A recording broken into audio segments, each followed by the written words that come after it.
This video shows how to fix the issue where the size of the dialog in infiniium is beyond the bottom of the screen.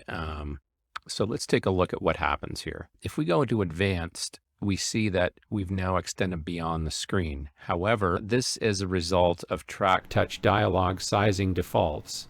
So the dialog size, you can make that smaller. You could make that medium.